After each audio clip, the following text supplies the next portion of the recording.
Hello everyone. आज की हम इस वीडियो में इलेक्ट्रॉन्स के वेव नेचर के ऊपर बात करेंगे। Electrons, protons, neutrons, atoms, molecules, जो ये स्मॉल साइज पार्टिकल्स हैं या जो सब एटॉमिक पार्टिकल्स की हम बात करें तो इनका वेव नेचर होता है और पार्टिकल नेचर भी होता है।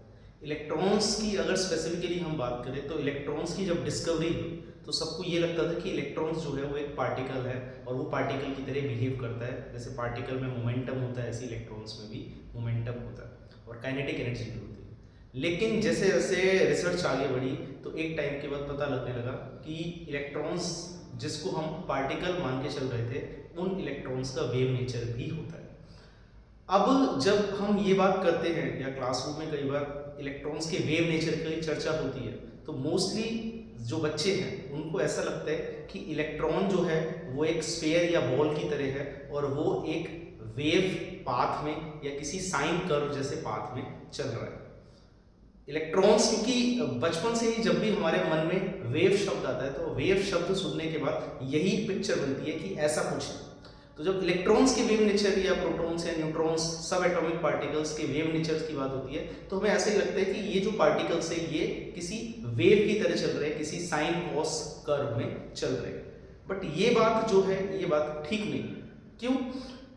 किसी पर्टिकुलर पाथ में चल लेने से इलेक्ट्रॉन जो है वो वेव नहीं बन जाता। यहाँ पर हमें ये देखना पड़ेगा कि जब हम इलेक्ट्रॉन को वेव मान रहे हैं, बहुत बार ये स्टेटमेंट आती है कि इलेक्ट्रॉन के साथ एक वेव एसोसिएटेड है। तो जब इलेक्ट्रॉन के साथ वेव एसोसिएटेड है तो उस वेव का मतलब क्या है और इलेक्ट्रॉन किस तरीके से एक वेव की तरह बिहेव कर रहा है, ये जानते हैं हम आज की इस वीडियो में। तो इलेक्ट्रॉन्स के नेचर को हम समझें उससे पहले हमें ये समझना चाहिए कि जो लाइट है वो कैसे बिहेव करती है। लाइट है उसका नेचर क्या है। मैक्सवेल ने हमें बताया कि जो लाइट है वो एक इलेक्ट्रोमैग्नेटिक वेव है जिसमें कि इलेक्ट्रिक फील्ड है और मैग्नेटिक फील्ड है। अब वेव्स जो होती है, कोई भी वेव है उसकी एक प्रॉपर्टी होती है जिसको हम बोलते हैं डिफ्रैक्शन। किसी ओपनिंग से, किसी ऐसे ऑब्स्टेकल से, किसी ऐसे स्लिट से पास हो जिस स्लिट का साइज जो है और वेव की वेवलेंथ कंपैरेबल हो तो ऐसे केस में जब वेव जाएगी तो स्लिट से गुजरते हुए वो स्ट्रेट लाइन में ना ट्रेवल करके थोड़ी सी बेंड हो जाएगी और कुछ जगहों पे वेव की इंटेंसिटी मैक्सिमम होगी, कुछ जगहों पे वेव की इंटेंसिटी मिनिमम होगी। इस प्रॉपर्टी को हम बोलते हैं डिफ्रैक्शन। मैं यहाँ पे थोड़ा सा बोर्ड पे एक्सप्लेन करने की कोशिश करता हूँ, उससे चीजें और ज्यादा बेटर वे में समझ में आएंगी। तो अगर मान के चलिए कि जैसे हमारे पास लेट्स से अगर हमारे पास लाइट वेव्स, फाइन, ये मान के चलिए ये एक स्लिट है, ये ओपेक स्लिट है, ओके, ये भी ओपेक है और इन दो ओपेक सरफेसेस के बीच में ये एक ओपनिंग है। तो इस ओपनिंग जो है ये ओपनिंग, इस ओपनिंग का साइज मान लेते हैं क्या है, ए। फाइन, अब मान के चलिए कि इसके ऊपर लाइट की पैरेलल बीम है वो पड़ रही है।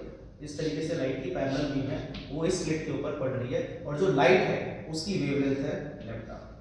इस स्लिट का साइज ए लाइट की वेवलेंथ के कंपैरेबल हो जाता है, मतलब लैम्डा और ए ये ऑलमोस्ट सेम ऑर्डर के हो जाते हैं। ऐसे केस में हम ये देखते हैं कि जो लाइट बीम है अब ये स्ट्रेट लाइन में ना चल के ये लाइट बीम जो है इस स्लिट से थोड़ा सा डेविएट हो जाएगी, बेंड हो जाएगी, ओके। और अगर हम स्क्रीन पे, अगर सामने कोई स्क्रीन है तो स्क्रीन के ऊपर अगर हम देखें तो यहाँ पर हमें, अगर मान लीजिए ये स्क्रीन है इस तरीके से, यहाँ पर एसएसडी स्क्रीन, तो इस स्क्रीन पे हम ये देखेंगे कि कहीं पर तो हमें मैक्सिमम इंटेंसिटी देखने को मिलेगी और कहीं पर हमें मिनिमम इंटेंसिटी देखने को मिलेगी। तो ये एक रीजन होगा यहाँ पर ये एक रीजन होगा इस तरीके से। तो ये जो रीजन होगा यहाँ पर हम देखेंगे बिल्कुल इसके सामने सबसे ज्यादा इंटेंसिटी होगी लाइट की, इस तरीके से मैक्सिमम इंटेंसिटी। उसके बाद एक पर्टिकुलर पॉइंट पे आके दोनों एंड पे इंटेंसिटी जो होगी वो जीरो हो जाएगी। फिर क्या होगा, फिर एक दोबारा पॉइंट ऐसा आएगा जहाँ पर इंटेंसिटी ज्यादा होगी, फिर दोबारा पॉइंट ऐसा आएगा जहाँ पर इंटेंसिटी कम हो जाएगी और यही सेम पैटर्न जो है वो दोनों एंड पे रिपीट होगा। तो ये जो है this is a diffraction curve for a light wave, fine. और ये केवल जो प्रॉपर्टी है, जो डिफ्रैक्शन जिसकी मैं बात कर रहा हूँ, ये प्रॉपर्टी केवल ऐसा नहीं है कि लाइट वेव्स के लिए ट्रू है। This is true for all kind of wave, this is true for sound wave, this is true for water waves. अगर साउंड वेव्स के भी रास्ते में अगर हम कोई ऐसी चीज रखें, कोई ऐसा ओपेक ऑब्जेक्ट या कोई स्लिट बनाएं जिसकी साइज और साउंड की वेवलेंथ कंपेरेबल है, तो ऐसे केस में जब साउंड भी पास होगी तो it will bend around the corner of the sharp obstacle and the same is true for water waves. तो डिफ्रैक्शन जो है वो एक ऐसी प्रॉपर्टी है जो हर तरह की वेव्स है वो दिखाती है। एग्जैक्टली सेम डिफ्रैक्शन की property, exactly same diffraction effects जो है वो हमें इलेक्ट्रॉन के केस में भी देखने को मिलते हैं। अब यहां पर मान के चलिए कि ये जो स्लिट है, ये स्लिट जो है ये नॉर्मल कोई स्लिट ना होके क्रिस्टल्स होते हैं। हमें पता है क्रिस्टल्स जो होते हैं उसमें जो एटम्स होते हैं वो रेगुलर अरेंजमेंट्स में अरेंज होते हैं बहुत ही स्पेसिफिक पोजीशंस पे, और इन एटम्स के बीच में कुछ गैप होता है। इन एटम्स के बीच में जो गैप होता है वो जो गैप है, अगर यहाँ पर हम इलेक्ट्रॉन्स की बीम को फायर करें, एक मेटल को हीट करें, कैथोड को हीट करें, फिर उससे इलेक्ट्रॉन्स एमिट होंगे, उन इलेक्ट्रॉन्स को किसी खास पोटेंशियल डिफरेंस से एक्सीलरेट करके इलेक्ट्रॉन की बीम बना लें, और उस इलेक्ट्रॉन की बीम को अगर हम इस क्रिस्टल्स वाली स्लिट से गुजारें तो एग्जैक्टली सेम डिफ्रैक्शन पैटर्न जो है वो मुझे इलेक्ट्रॉन्स के केस में भी देखने को मिलता है। ये एक तरीके से स्लिट की तरह है। अब यहाँ पर लाइट ना होके, यहाँ पर लाइट ना होके यहाँ पर इलेक्ट्रॉन्स जो होंगे वो बीम चलेगी, इस पूरी बीम में इलेक्ट्रॉन्स होंगे, और जब ये इलेक्ट्रॉन की बीम इस स्लिट से गुजरेगी तो यहाँ पर भी मेरे को एग्जैक्टली सेम टाइप का इंटेंसिटी पैटर्न देखने को मिलेगा। अब इंटेंसिटी पैटर्न लाइट के केस में तो कहीं पे ब्राइटनेस होगी, कहीं पे डार्कनेस होगी। इलेक्ट्रॉन के केस में अगर मैं बोल रहा हूँ सेम इंटेंसिटी पैटर्न, तो उसका क्या मतलब है? उसका मतलब ये है कि जैसे मान लीजिए ये जो पॉइंट है, यहाँ पर लाइट की इंटेंसिटी, लाइट की ब्राइटनेस बहुत ज्यादा है, तो हम इलेक्ट्रॉन्स को पकड़ने के लिए, इलेक्ट्रॉन्स को हम डिटेक्ट करने के लिए कोई डिटेक्टर या कोई ऐसा सेंसिटिव मटेरियल यूज करेंगे जिसके ऊपर इलेक्ट्रॉन जो हो वो स्ट्राइक करे तो हमें पता लग जाए। तो हम ये देखेंगे, मान के चलिए ये D जो है ये एक ऐसा मटेरियल है जिसके ऊपर इलेक्ट्रॉन जब हिट करता है तो सिंटिलेशन प्रोड्यूस होती है, थोड़ी सी लाइट या थोड़ी सी चमक आती है।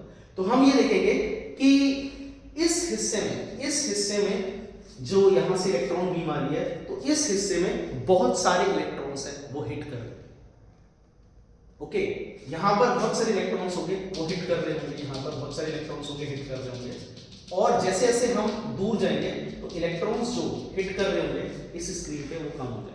फिर एक पर्टिकुलर पोजीशन पे आके हम देखेंगे कि ये जो पोजीशन है यहाँ पर कोई भी इलेक्ट्रॉन नहीं पहुंचेगा। फिर थोड़ा सा हम आगे चलेंगे इसी डिटेक्टर में, तो हम देखेंगे कि अब जो इलेक्ट्रॉन्स हैं इन पोजीशंस पे ज्यादा इलेक्ट्रॉन्स हिट कर रहे हैं, ठीक है। उसके बाद फिर जो इलेक्ट्रॉन्स होंगे वो कम हिट कर रहे हैं, और यही चीज जो होगी वो दोनों एंड पे चलती रहेगी। तो जहां पर हमें लाइट के केस में मैक्सिमम इंटेंसिटी मिल रही है, सिमिलर एक्सपेरिमेंट अगर हम क्रिस्टल्स से इलेक्ट्रॉन की बीम को गुजार कर देखेंगे और जब परफॉर्म करेंगे तो जहां पर लाइट के लिए मैक्सिमम है वहां पर हम देखेंगे कि इलेक्ट्रॉन्स जो हैं वो बहुत सारे नंबर्स में आ रहे हैं, और जहां पर लाइट के केस में मिनिमम है वहां पर हम देखेंगे कि कोई इलेक्ट्रॉन नहीं आएगा। तो यहाँ पर हमें बहुत सारे इलेक्ट्रॉन्स मिलेंगे, maximum number of electrons, okay. और यहाँ पर जो मिनिमम वाला है यहाँ पर कोई इलेक्ट्रॉन नहीं पहुंचेगा, यहाँ पर भी कोई इलेक्ट्रॉन नहीं पहुंचेगा। फाइन। तो जब भी हम इलेक्ट्रॉन्स के वेव नेचर की बात करें, अब इसमें ऐसा नहीं हो रहा है इस इलेक्ट्रॉन में कि इलेक्ट्रॉन्स जो बीम में से आ रहे हैं वो साइन वेव में चलते हुए आ रहे हैं या साइन कर्व पे चलते हुए आ रहे हैं। एक्चुअल में क्या हो रहा है कि जो इलेक्ट्रॉन्स हैं वो जब स्क्रीन पे पड़ेंगे तो उनका डिस्ट्रीब्यूशन जो होगा वो बिल्कुल उसी तरीके से होगा जैसे कि लाइट वेव्स स्लिट से पास होते हुए डिफ्रेक्ट करती हैं और जो उसका इंटेंसिटी डिस्ट्रीब्यूशन होता है। तो इस सेंस में अगर हम देखें तो लाइट वेव्स जैसे डिफ्रैक्शन प्रॉपर्टी शो करती हैं, exactly in the same way electron की जो वेव है वो भी डिफ्रैक्शन इफेक्ट्स दिखाती है, और जिसकी वजह से हमें क्रिस्टल डिफ्रैक्शन टेक्निक है उसमें हम ये एक्सपेरिमेंट है वो देख सकते हैं। तो इस सेंस में जो इलेक्ट्रॉन है वो लाइट की तरह वेव करते हैं। जैसे लाइट है वो स्लिट से पास होते हुए डिफ्रेक्ट कर जाती है अगर स्लिट का साइज और लाइट की वेवलेंथ कंपैरेबल हो। एग्जैक्टली इलेक्ट्रॉन्स भी अगर हम क्रिस्टल से बनी हुई स्लिट से इलेक्ट्रॉन की बीम को गुजारें तो वो इलेक्ट्रॉन भी डिफ्रैक्शन इफेक्ट्स दिखाते हैं। इसी वजह से हम बोलते हैं कि इलेक्ट्रॉन का भी वेव नेचर है, ना कि इलेक्ट्रॉन जो है वो साइन कर्व में चल रहा है। तो नेक्स्ट टाइम से जब भी इलेक्ट्रॉन के वेव नेचर, प्रोटॉन, न्यूट्रॉन या सब एटॉमिक पार्टिकल या एटम्स या मॉलिक्यूल्स के वेव नेचर के बारे में पढ़े किताब में, तो उसमें ये ना सोचे कि वो जो पार्टिकल्स हैं वो किसी साइन कर्व में चल रहे हैं। आप ये देखिए कि वो जो पार्टिकल्स हैं, जब हम बोल रहे हैं कि उनका वेव नेचर है, इसका मतलब ये है कि वो पार्टिकल्स बिल्कुल वही प्रॉपर्टीज दिखा रहे हैं जो एग्जैक्टली हमें किसी वेव में देखने को मिलती है। Thank you.